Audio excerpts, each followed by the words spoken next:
Tapi yang saya heran, ada aja ustadz kiai yang masih belain. Ada ustadz kiai yang masih belain. Udah gitu yang paling banyak belain begal nasab. Yang ada di belakang ini begal nasab. Woi goblok, kalian suka ngomong pribumi. Tapi kalian lihat dong, bukankah Tangerang masyarakat pribumi Indonesia? Kenapa kalian hianati rakyat? Tuh lihat Kiai Imad, kalau nasab Habib aja dikejar. Tapi adanya penjajah Cina katanya di Tangerang, Banten, dia diam saja. Aktivis-aktivis sudah menolak, tapi Kiai Imad diam saja. Itu tanda bahwa isu nasab ini dibayarin oleh Cina PIK 2 katanya. Bos, itu PIK 2 itu proyeknya Baklawi bos. Aguan itu orang Cina, tapi yang ngejalanin proyeknya itu Baklawi, namanya Mu'annas Al-Aidid. Assalamualaikum warahmatullahi wabarakatuh. Allahumma sholli ala sayyidina Muhammad wa ala ali sayyidina Muhammad. Sobat santri dimanapun Anda berada ya. Barusan kita sudah simak cuplikan video yang mana Habib Bahar dengan tegas dan lantang ya mengatakan bahwa banyak orang-orang yang mengaku ustadz kiai tetapi diam saja ketika ada sesuatu ya yang mungkin merugikan masyarakat. Tetapi beliau mungkin kurang sadar, mungkin beliau kurang membaca, mungkin beliau kurang paham tentang apa yang beliau sampaikan. Itu menurut yang saya dengarkan ya, ataupun saya analisa dari video ini. Dan penyampaian beliau ini langsung ditanggapi langsung ya oleh Kiai Haji Imaduddin Usman Al-Bantani. Bagaimana videonya? Sebelum kita lanjut kepada videonya, buat Anda yang belum subscribe silahkan subscribe channel ini. Dan buat yang sudah subscribe channel ini, semoga rezekinya dilipat gandakan dan segala urusannya dipermudah oleh Allah Subhanahu wa taala. Dan ini videonya, silahkan.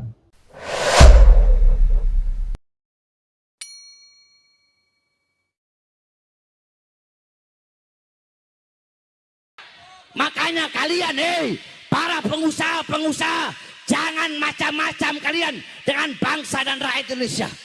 Jangan kalian pikir kaum nelayan adalah orang-orang bodoh, petani adalah orang-orang bodoh. Kalian dengan uang kalian, dengan anjing-anjing yang kalian kasih makan, terus kalian bisa seenak-enaknya kepada rakyat. Tidak, selama mata Bahar bin Smith masih terbuka untuk melihat ketidakadilan dan kezaliman kepada rakyat, maka selama itu akan saya lawan sampai titik darah penghabisan, saudara-saudara.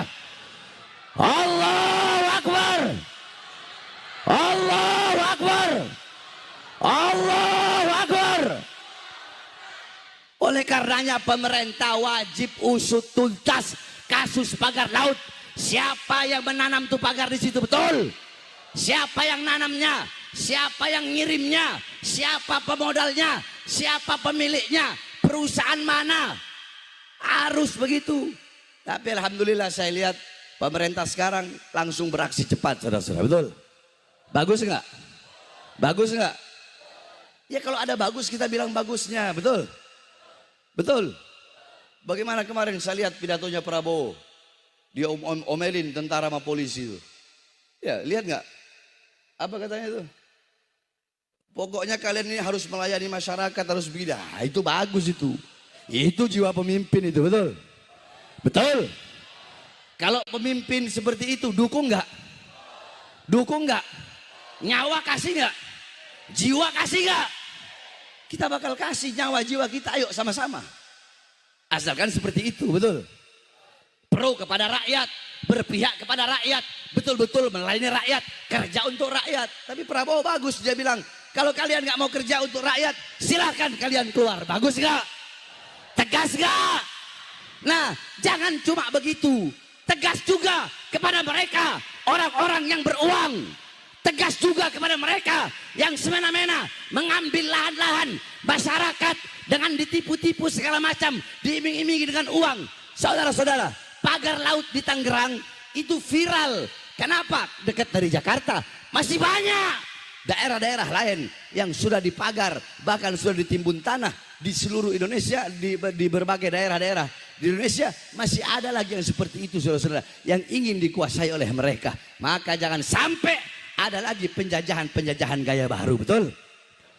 Mereka mau bikin di situ Pantai Indah Kapuk 2 katanya. Mau dibikin di di Tangerang gitu kan. Saya nggak tahu ada sangkutan atau enggak sama pagar laut, wallahu a'lam. Yang saya tahu mereka mau bikin PIK 2 di situ.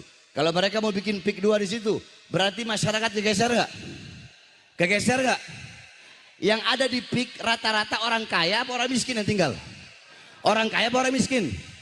Orang kaya, mereka bikin rumah besar-besar, nanti mereka taruh mereka punya speedboat, nanti mereka ini punya laut. Udah kayak mereka yang punya laut, nanti mereka pergi ke sana, itu laut kayak punya mereka nanti. Akhirnya masyarakat asli pribumi akan tergeser dari tanah kelahirannya sendiri, saudara. Tapi yang saya heran, ada aja ustadz kiai yang masih belain. Ada ustadz kiai yang masih belain. Udah gitu yang paling banyak belain begal nasab. Yang ada di belakang ini begal nasab. Woi goblok, kalian suka ngomong pribumi. Tapi kalian lihat dong. Bukankah Tangerang masyarakat pribumi Indonesia? Kenapa kalian hianati rakyat? Ngomong pribumi tapi hianati rakyat, betul? Malah pro kepada PIK 2, betul? Malah pro keaguan. Gimana? Katanya Ustadz, Gus, Kiai, Habib, katanya belain umat, belain rakyat. Mana? Hah, orang-orang kayak begitu kumpul 1.000 orang, saya makan sendiri, saudara. 1.000 orang kayak mereka sini, saya sendiri, saya hadapi. Kayak mereka 1.000, asal jangan keroyok ya, satu-satu. Paham? Jadi masyarakat sudah pintar, gak bisa dibohong-bohongi, betul? Betul? Makanya saya tanya, pemerintahan sekarang ini bagus gak? Bagus gak? Bagus gak? Dukung gak? Dukung gak? Selama pemerintah Prabowo mengeluarkan kebijakan-kebijakan pro rakyat, memihak kepada rakyat, kami dukung 1000%, betul? Tapi kalau mengeluarkan kebijakan yang menyengsarakan rakyat, yang memiskinkan rakyat, yang memperbudak rakyat, yang bikin susah rakyat, maka akan kita lawan. Tidak akan berhenti sampai mati, tidak akan mundur walaupun harus hancur, saudara-saudara. Allahu Akbar. Indonesia merdeka. Merdeka. Merdeka. Allahu Akbar. Heran. Yang jadi jongos-jongosnya yaitu yang suka ngomong-ngomong begitu tuh. Saya ibu-ibu ngomong pakai muqaddam sebagai orang bayang yang tidak ada sejarahnya, tidak ada sosoknya, ini disangka dibayar oleh Cina katanya.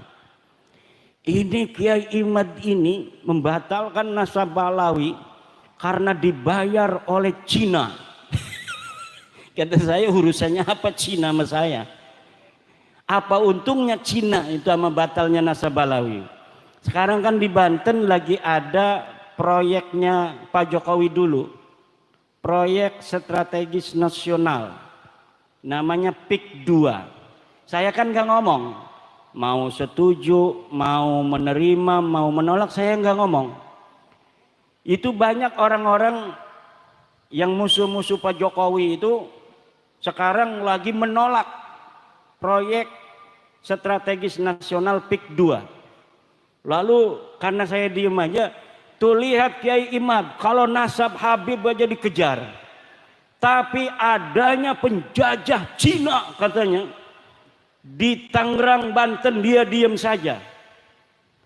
Aktivis-aktivis sudah menolak, tapi Kiai Imad diam saja. Itu tanda bahwa isu nasab ini dibayarin oleh Cina PIK 2 katanya.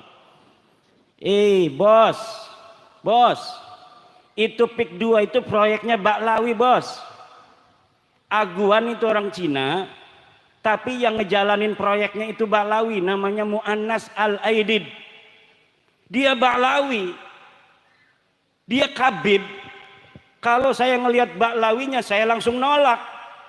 Tapi orang nolak, orang menerima itu harus tahu apa yang ditolak, harus tahu apa yang diterima. Jangan kita nggak ngerti apa-apa, kita menerima. Jangan kita nggak tahu apa-apa, kita menolak. Saya nggak ngerti PIK 2 ini jenis kelaminnya apa. Ini makhluk model apa ini PIK 2? Kenapa? Karena saya belum mendapat penjelasan. Sebenarnya seperti apa? Proyeknya apa, manfaatnya apa, kerugiannya masyarakat apa kalau diterima. Nah, kalau sudah ada ilmu koma bi al ilmu bi PIK wa PSN, baru kita boleh mengatakan menerima, boleh mengatakan menolak. Karena saya komisi fatwa, ketua komisi fatwa Majelis Ulama Indonesia Provinsi Banten, kemarin saya di SMS, Kiai hari Minggu tolong survei di PIK. Ini dari perintah MUI Banten. Nanti komisi fatwa yang menentukan secara maqasidus syariah apakah diterima ataukah tidak. Kata saya, buat apa kalau kita terjun ke lapangan tapi tidak tahu master plan-nya apa? Saya mohon dikirimkan dari PIK gimana, dari bapedanya gimana, dan alhamdulillah sudah dikirimkan baru kemarin di mobil. Saya baca, tinggal saya terjun ke lapangan, baru setelah kita tasawur. Nah, kita menentukan hukum itu harus tasawur. Al-hukmu bisyai'i far'un an tasawurihi. Menghukumi sesuatu adalah cabang dari tasawurnya. Kalau kita menghukumi sesuatu, menerima atau menolak tanpa tahu tasawurnya, maka itu orang gendeng. Tasawurnya dulu, tasdiknya dulu, lalu bagaimana manfaatnya, mudaratnya kita timbang secara maqasidus syariah, baru kita menentukan sikap. Tapi banyak orang yang kesusu, belum apa-apa menerima, belum apa-apa menolak. Lah harus ditimbang. Setiap proyek yang dijalankan oleh negara pasti tujuannya kesejahteraan rakyat, Bu. Kalaupun ada di bawah itu hal-hal yang tidak sesuai dengan aturan, itu teknis lapangan, harus diselesaikan secara lapangan. Nah, kalau misalnya harus menunggu secara konvensional, itu Banten Utara yang sekarang mau dibangun itu kalau ngandalin Pemda kabupaten itu mungkin 100 tahun lagi baru bisa dibangun. Makanya ibu-ibu, kalau ada pembangunan dari pemerintah, terima dulu, nanti dilihat madarat manfaatnya, jangan nolak aja, nanti nggak maju-maju. Pak Camat mau bikin jalan, nih apa nih tujuan Pak Camat, kita tolak karena mungkin Pak Camat ini mau nyari untung. Jangan begitu, maslahatnya buat rakyat, maslahatnya buat masyarakat. Jadi sekali lagi, bahas nasab ini bukan karena sesuatu hal di lain kita. Ini adalah intern Nahdlatul Ulama. Karena yang masih percaya Habib putune Nabi ku ya cuma NU. Wong lian mau wis ora percaya Habib iku putune Nabi sing jaman bengen. Muhammadiyah iku ora percaya Habib putune Nabi sing bengen. Makanya Muhammadiyah sugih 300 triliun duit tega. Muhammadiyah duitnya 300 triliun, Bapak. Baik sahabat santri dimanapun Anda berada ya, barusan keseluruhan isi video sudah kita dengarkan, penyampaiannya juga cukup jelas ya. Kembali ya, saya kembalikan kepada sobat santri di manapun Anda berada yang menonton video ini. Untuk apa ya, untuk memberikan sedikit ya, mungkin ada yang paham tentang video ini penyampaiannya ya, tentang apa yang sudah disampaikan dalam video. Untuk berkomentar di video ini. Jadi buat Anda yang ingin berkomentar silahkan tentang video ini. Di akhir kata, di akhir video, izinkan saya mohon maaf yang tak terhingga apabila ada saya berkata yang kurang berkenan di hati Anda. Saya akhiri. Terima kasih dan wabillahi taufiq wal hidayah. Wassalamualaikum warahmatullahi wabarakatuh.